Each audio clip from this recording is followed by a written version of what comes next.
किसी भी अच्छे वर्कप्लेस की नींव क्या होती है? विश्वास है ना?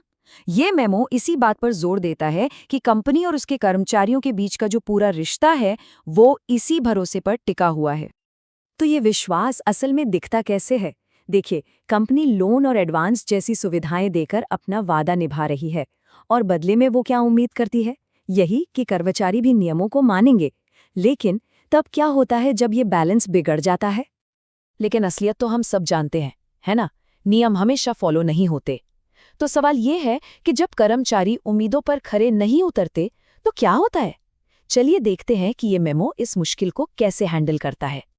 मेमो में 4 खास प्रॉब्लम्स बताई गई हैं और ये सिर्फ कोई छोटी-मोटी गलतियां नहीं है। ये वो चीजें हैं जो पूरी टीम के काम में रुकावट डाल सकती हैं, दूसरों पर काम का बोझ बढ़ा सकती हैं और सच कहें तो पूरे ऑफिस में एक गैर बराबरी का माहौल बना सकती हैं। तो यहाँ एक बड़ा सवाल उठता है कि जब बार बार याद दिलाने पर भी कोई सुधार नहीं हो रहा, तो फिर अगला कदम क्या होगा?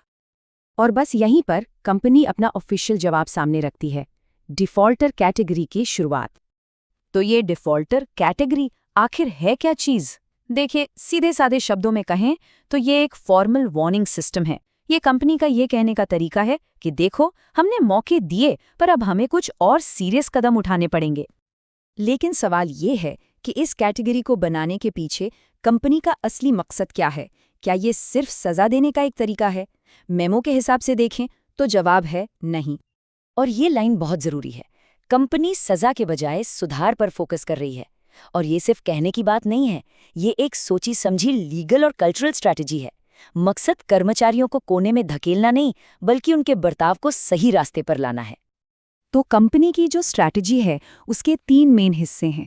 पहला, जो नियम मान रहे हैं उनकी इज्जत करना।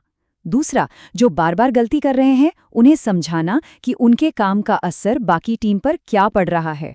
और तीसरा, अगर जरूरत पड़े तो सुधार के लिए एक्शन लेना। ये एक बैलेंस्ड अप्रोच है जिससे पूरे सिस्टम में फेयरनेस बनी रहे।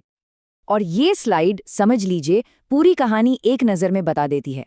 एक तरफ है कंपनी का बताया गया लक्ष्य कि सबके लिए फेयरनेस, जवाबदेही और सुधार हो, और दूसरी तरफ है वो आम गलतफहमी कि ये सिर्फ नियम तोड़ने वालों को सजा देने का एक टूल है। ये परसेप्शन मैनेजमेंट का एक क्लासिक केस है।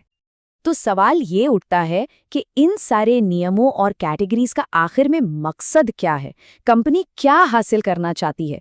चलिए उस बड़ी पिक्चर को देखते हैं जिसकी तरफ ये मेमो इशारा कर रहा है। आखिर में ये मेमो सिर्फ रोल्स के बारे में नहीं है, ये कल्चर के बारे में है। कंपनी का तर्क ये है कि जवाबदेही तय करके वो एक ऐसा माहौल बना रही है जहां हर किसी को आगे बढ़ने का मौका मिलेगा। ये एक बहुत पावरफुल मैसेज है। हाँ, भले ही इसे असल में लागू करना हमेशा आसान ना हो।